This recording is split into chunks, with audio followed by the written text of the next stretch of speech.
प्रिय दोस्तों नमस्कार। भारतीय टुडे 21 से मैं आरपी पंडित आपके साथ हूँ। मैं इस समय प्रोफेसर राजेश कुमार जी हैं, जो कि हल्का नीलोखेड़ी से कांग्रेस पार्टी की नीतियों को लेकर लंबे समय से घर घर जा रहे हैं। तो सर, मैं आज प्रोफेसर साहब आपसे एक लोकल राजनीति की बात न करते हुए एक देश की बात करूंगा। जैसे कि पिछले कुछ दिनों से 5 राज्यों में चुनाव पर हो रही गतिविधियों को लेकर लोग अपने अपने विचार देते हैं। जैसे कि अभी 2-3 दिन पहले अमित शाह जी ने एक ऐलान किया है कि तेलंगाना में अगर हमारी सरकार बनी तो हम यहाँ ओबीसी मुख्यमंत्री देंगे, क्योंकि ओबीसी के ऊपर तो कांग्रेस का भी फोकस है। तो ऐसी राजनीति में आप क्या अपना अनुमान देते हो? देखिए, कांग्रेस पार्टी का बिल्कुल क्लियर संदेश है कि इस देश में जातिगत जनगणना होनी चाहिए और जिसका जितना हिस्सा है उसको मिलना चाहिए। उनका कहने का भाव ये है, राहुल गांधी जी का, कि जैसे उत्तर प्रदेश है, वहाँ पर ओबीसी सबसे ज़्यादा है, तो आप वहाँ बनाइए ना ओबीसी मुख्यमंत्री। आपका जो बिहार है वहाँ सबसे ज़्यादा ओबीसी है, आप वहाँ बीजेपी का ओबीसी दिखाइए, बनाइए ना मुख्यमंत्री। सबसे पहले तो आपको मुख्यमंत्री बीजेपी को उत्तर प्रदेश में बनाना चाहिए ओबीसी का, जहाँ पर सबसे ज़्यादा है ये लोग। और रही बात ये कि तेलंगाना में एक सीट आई थी 2019 की, अपने बीजेपी की तेलंगाना में एक सीट थी। पिछले चुनाव में एक सीट। तो ये कहीं है नहीं, ये बीच में कहीं पर है ही नहीं। वहाँ पर सीधा सा जो अपना कांग्रेस का बड़ा स्पष्ट बहुमत आ रहा है, वहाँ पर कोई उसमें दौड़ में नहीं आएंगे।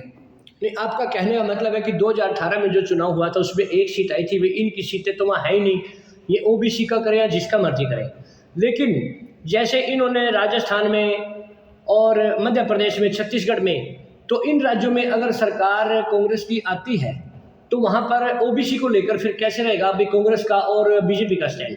देखिए, राजस्थान में हमारे मुख्यमंत्री जो है ओबीसी समाज से आते हैं, माननीय अशोक गहलोत जी वही मुख्यमंत्री रहेंगे।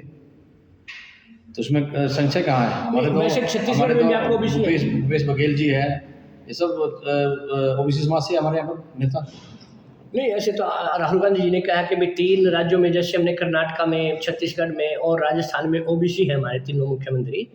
तो आगे भी आप कांग्रेस के यही जनता जानना चाहेगी जी, क्या कांग्रेस पार्टी केवल ओबीसी को ही मुख्यमंत्री बनाएगी, जनरल का नंबर नहीं आएगा? नहीं, ये नहीं है।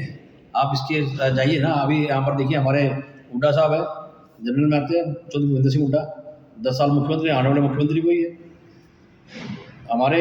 आप देखिए अपना जहाँ पर भी आप नजर दौड़ाएंगे तो सब जगह अपना जो भी जहाँ का संख्या है, अब ये हरियाणा जो है जाट बाहुल्य क्षेत्र है, 27% वोट है जाटों की जी।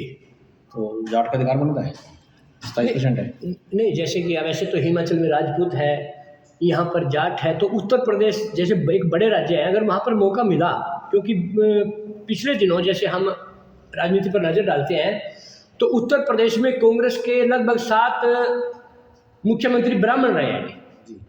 तो आने वाले समय में जैसे आप कहें कि उत्तर प्रदेश में सबसे ज़्यादा ओबीसी है, तो वहाँ पर क्या आप तालमेल बिठाएंगे? देखिए, पहले तो मैं आपको स्पष्ट कर दूँ, मैं एक छोटा सा कार्यकर्ता हूँ और ये मेरे स्तर की बात नहीं है। मैं तो आपको सिर्फ इतना कह सकता हूँ कि कांग्रेस पार्टी का बड़ा क्लियर स्टैंड है कि हम लोग जातिगत जनगणना चाहते हैं, हर व्यक्ति को उसका हिस्सा मिलना चाहिए और इस देश में जातिगत जनगणना आवश्यकता है और होनी चाहिए। अच्छा, कुल मिलाकर 3 दिसंबर को जो नतीजे आएंगे उस पर आपको क्या आशा है?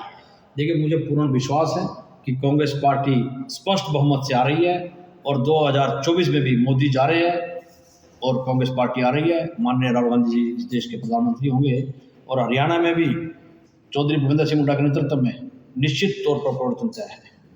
अच्छा, जैसे ये इंडिया अलायंस है सर, इसमें अगर आप पहले से ही राहुल गांधी जी को प्रमोट करेंगे प्रधानमंत्री के लिए, तो क्या इस पे इफेक्ट पड़ेगा इंडिया? देखिए, ये तो उनका मैटर है, हमारे लेवल की बात नहीं है।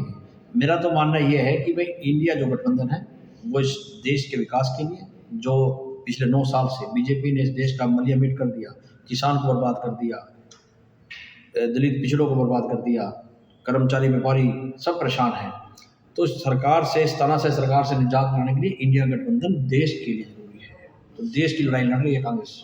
तो देखिए, राजेश वैद्य जी एक बहुत ही अनुभवी व्यक्ति हैं, क्योंकि बड़ी बड़ी यूनिवर्सिटियों में इन्होंने लोगों को शिक्षाविद किया है, साथ ही इन्होंने कहा कि हम बड़ी राजनीति की बात न करते हुए अपनी क्षेत्रीय बात करें, क्योंकि इनका बहुत छोटा सा एक क्षेत्र है हल्का नीलोखेड़ी, लेकिन इन्होंने अपनी राजनीति को ज़्यादा विवरण में न करते हुए यही कहा कि आने वाला 3 दिसंबर कांग्रेस पार्टी के लिए बहुत ही एक खुशी की लहर लेकर आएगा और बीजेपी को हम कहीं ना कहीं प्रयास करके उनसे कोसों दूर आगे निकलने का प्रयत्न करेंगे और ओबीसी का जहां जितना हिस्सा है वहां पर उनके मुख्यमंत्री बनने चाहिए, लेकिन जहां पर जनरल कैटेगरी के लोगों का बाहुल्य वोट है वहां पर हम उनको तवज्जो पार्टी देती है और देनी भी चाहिए। ये इनकी राय थी। इसी तरह हम वैद्य जी को फिर दोबारा अपने साथ लेंगे। तब तक के लिए जय हिंद, जय भारत।